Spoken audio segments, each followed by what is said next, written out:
Good morning. Can everybody hear me? Well, thank you very much for being here. Very excited to be here. So what I'm talking about with you, it's going to be the well-being of Howard County community and the impact in the pandemic that has on community. So the pandemic.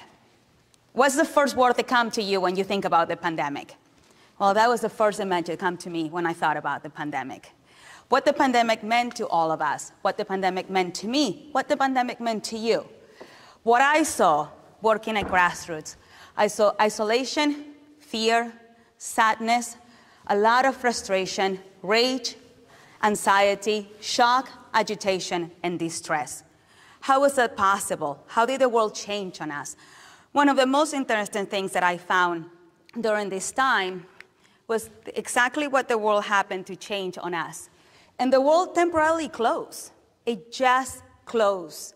And what did that mean to all of us who were experiencing this time? How did that change in our world? What did it mean for every single person that was impacted through this, that the world has closed? And how this impacted? One of the words that was most significant to me throughout the pandemic was social distance. And all of us were spitting this word in a positive sense. Social distance, social distance. But what did it mean, it really mean to you, social distance? When you think about it, you were away from your friends, you were away from your family, you were away from your loved one. We all became closer to our pets, all of us. But in the sense of things, we really distanced ourselves from the ones that kept us close, from the ones that gave us love, from the ones that gave us companionship, and the ones that would support us when we were feeling all those things that I mentioned about: anxiety, distress, rage, fear. Who do you go to when you feel this way? The people that you love, the people that you trust, the people that are part of your circle. What happens in social distance? They all disappear. They were there in Zoom, good old Zoom, We all should have invested in Zoom. We really should have. So how is it that we're all surprised that we're currently experiencing one of the most important mental health crises in the country? This really should not come to a shock to anybody after what I described to you.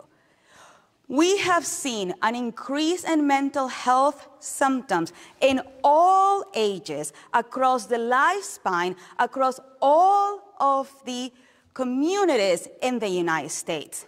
Well, it really is not a surprise. We had a world that shut down on us, and when things happen, we tend to lean on the people that we love, and this time, we had to social distance. So to me, social distance was not a happy word, was not as something friendly that I saw. I saw it as something that would have consequences, and we're seeing those consequences now. So I just wanted to talk a little bit and when I was doing this slide, I saw one of my favorite movies. It's called Enchanted. And there's a part in the movie that says, there's a song that goes on and says, "How does she know?" And singing, not my Trey, by the way, otherwise I will sing it for you. But it's a whole part in the movie, very important to the plot, in case you haven't seen it, that talks about how does she know? Well, when I was talking about this, well, how in the world does she know? And the reason I know is because I'm the executive director of Grassroots Crisis Intervention. And you wonder, what does Grassroots do? And the thing is, when you think about it, Grassroots does all of the crisis services for Howard County. We were doing direct services when the world was temporarily closed. We were answering the phone when nobody else was. And we were going to the community to see people in their homes, who still are, while all of this was happening. So obviously, we saw really slowly but surely what was happening to Howard County community. We provide 24/7 crisis hotline, 24/7 crisis walking, 24/7 mobile crisis intervention, online chat, outreach to the community, emergency shelter for single individuals and families, emergency motel for families, and much, much more.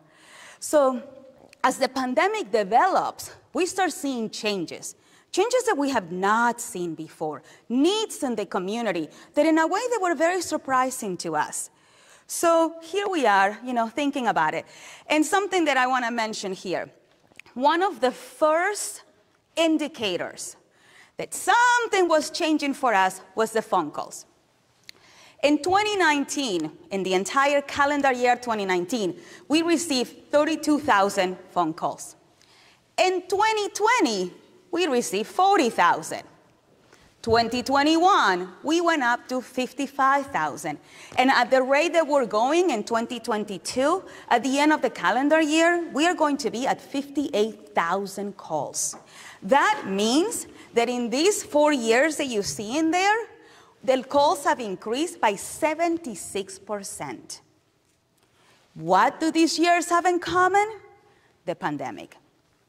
We have never, in the history of Grassroots, and we have doing the hotline for over 20 years, we have never seen these numbers. What is even more exciting for us to see, so this is year by year. So January, February, blah, blah, blah, to December, and the lines indicate the year. So there comes 2019 in this beautiful purple. It's about January has 2,500 calls, very normal. But do you see what happens in March? Suddenly, March has 3,000 calls. What happens in March of 2020? You wonder, well, yeah, gee. Then what happens in 2021 and above? So then we get that 2020 keeps going and going and going. And then 2021, it starts at over 4,000 calls and keeps going and never comes down. And in 2020, do you see how January 2022 has 55,000 calls? Well, guess what's happened in January of 2022? Omicron, familiar to anybody? So if you see the points that we have in there, when Delta came, the calls spike. In 2021, our highest numbers of calls is in the summer of 2021. Delta was having a good old time among our community. And in January of 2022 is the highest number of calls we have ever had, Omicron. So the pandemic has had a direct impact in the number of phone calls that we receive at the 24/7 crisis hotline. So when I think about the Howard County community, and when I think about how did the Howard County community respond to all of these, there's 3 words that came to my mind immediately. The Howard County community responded with kindness, with care, with resilience. And I will explain to you why. Now, Grassroots, who was open during this entire process, who needed the help of the Howard County community, who needed the help, the support of the community, responded to the pandemic with creativity, adaptability, and innovation. We had to. There was no choice about it. We had to change. We could not function in the same way that we were functioning before. This was impossible. So what in the world did we have to do? Well, we had to adapt. There was definitely a change in here. And this is one of my favorite pictures that I found online for the good old internet, by the way. But this is exactly how we found ourselves. We found ourselves in a very significant problem. Social distance in the workplace. For all of you who were working from home, we were on the site. We needed to spread out people. You need space to do that. We had the higher number of phone calls. We didn't have new staff, and we needed to adjust. We needed to adapt. The needs of the community had changed. What had been the norm for over 20 years was no longer, and we needed to adjust and adapt to this change really quickly. And then work as we know it, it was gone. It did not exist anymore. So we had to adjust. We had to adapt to the new normal. Not a normal we wanted to keep, by the way. So we had to be creative. And this is when creativity in the workplace comes really in handy. So the first thing that we did was connect with our partners to join forces. I have to say, again, Howard County community, we reached out to everybody and everybody responded. None of the work that would have happened without Howard County Health Department, without Howard County government, without the support of the community. We looked for partners in every way we could. We restructured our conference room. I don't have a conference room anymore. But you know what we did? We created cubicles in there in order to spread out our staff. We met with our clients outside. It was the summer. Why not? We really utilized our surroundings, and we took technology advances. So January 2021, we are eligible for the vaccine because we are direct services, and I go my merry way to the health department, and I see this operation. And it was magnificent. And I see this stand, and people are walking to it. And I'm like, this is really cool. And I see them, and people stand there, and they scan it, and I'm like, what in the world is that? I promise you, I thought it was kind of like an alien tool. It was a thermometer stand, okay? It wasn't all that fancy. But you know what? That solved hours of work at Grassroots. Technology. Using technology to an advantage. Within 15 days of my first vaccination, I applied for a grant to buy thermometer stands for Grassroots.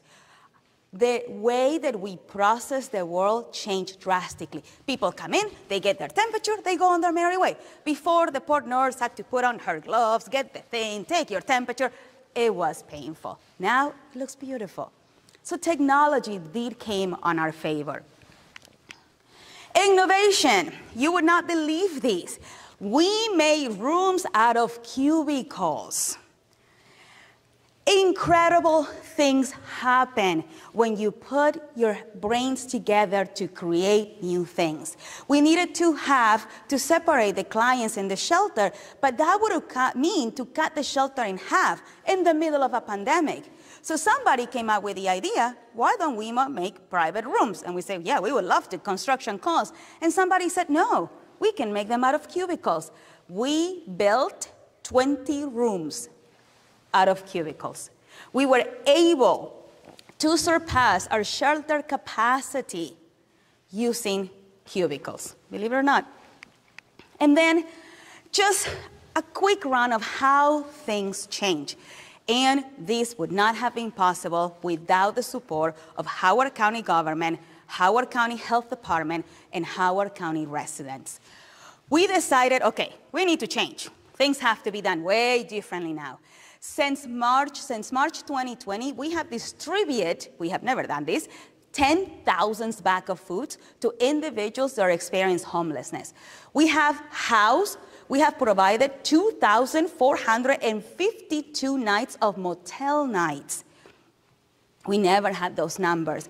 We did vaccine clinics. Who in their right would ever thought the Grassroots would do a vaccine clinic? And we did it, and it was a success. And we did it in partnership with a wonderful health department, with a wonderful government here from Howard County, who helped us provide vaccines to individuals that truly, never in a million years you would have to provide vaccines. You know that the rate of vaccination for the unsheltered is actually very similar to the rate of vaccination of the common population? Those numbers have never been seen like that. It took a lot of community resources to do this. We kept families in their homes by obtaining a grant to do family stability program, and we participated in emergency rental assistance to assist individuals that have impacted financially by the pandemic and keeping them in their home. We have provided over $3 million of direct assistance to pay rent. This is one of my favorite slides regarding the generosity of Howard County community. Every meal, every bag of food, every item that has been used at Grassroots since the beginning of times, and especially since the pandemic, is donated.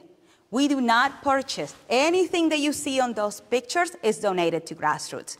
When we put on our website, what do we need? Within hours, we have donations. When we call to the Howard County community, they were there for us. And for that, I will be eternally grateful to the community that we all live in. This is one of my favorite pictures and a representation of what change, innovativity, creativity, and adaptability does to a whole program. That was our first vaccine event in partnership with the health department, who I cannot tell you enough how wonderful they were, in Howard County government. We had 40 individuals that experienced homelessness receive either a first shot or the Johnson & Johnson vaccine. It was a very successful event. We partnered with, you will not believe it, giant supermarket who gave us flowers and also presents for clients that would receive the vaccine. So there was an incentive for everybody to do that. It really, and when I think about Howard County community, the three words that come to my mind. I think of a Howard County community that is kind,